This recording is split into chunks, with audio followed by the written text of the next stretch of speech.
Thank you, Mr. Chairman and Ranking Member. I'm in support of this amendment for the reasons that my colleagues have stated, but more generally, I have concerns with this bill and what it does to the principles espoused in the Declaration of Independence that we believe in government by consent of the governed.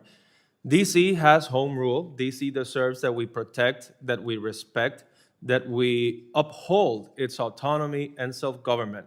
And I find it appalling, offensive, and undemocratic and unprincipled that we are attacking D.C.'s home rule, that the president and this Congress are taking steps to take back democratic rights that belong to the residents of Washington, D.C.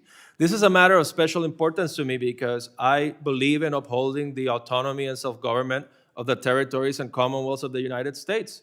Puerto Rico is a self-governing commonwealth with its own constitution, and we consented to our relationship with the U.S., and we believe that mutual consent must be the basis of any relationship between the United States and its jurisdictions.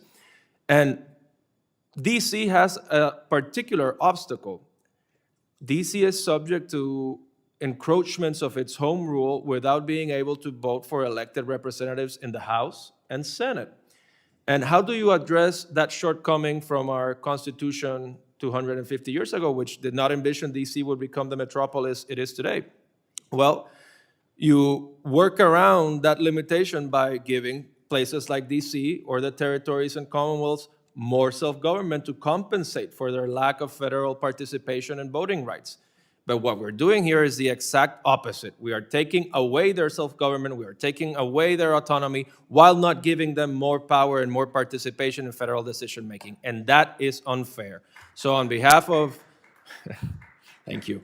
On behalf of Washington, D.C., on behalf of the territories and commonwealths of the United States, I oppose this bill. I advocate for greater self-government and for greater participation in federal decision-making for those who currently do not have it. Thank you, and I yield back. Gentleman yields back.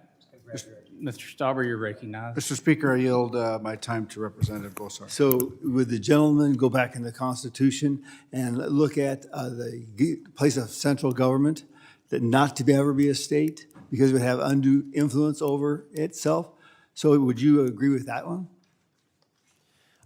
I believe that when the Constitution was drafted, what the Constitution included in respect to Washington, D.C. and the territories did not contemplate what Washington, D.C. and the territories would become. Yeah, Now, to the I reclaim my time. That's wrong, because if you go into Federalist Papers, they thought that the biggest problem was going to be that it would have undue influence over all decisions. So that's why they said they're not going to have this central part of government be a state, because it would have undue influence.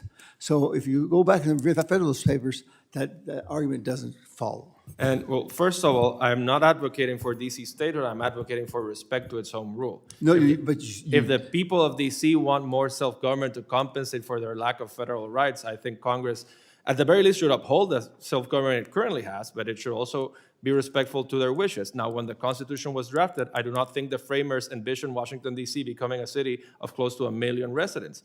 Now, the Constitution was amended to grant federal presidential voting rights to the people of D.C., an acknowledgement that D.C. had changed, and it has continued to change. But what we're arguing today is for respect to D.C.'s self-government, to stand by the principle of government by consent of the governed.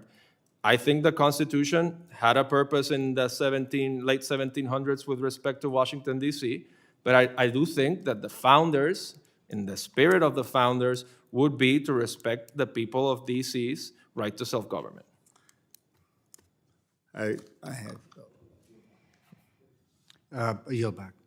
Gentleman yields back. Is there further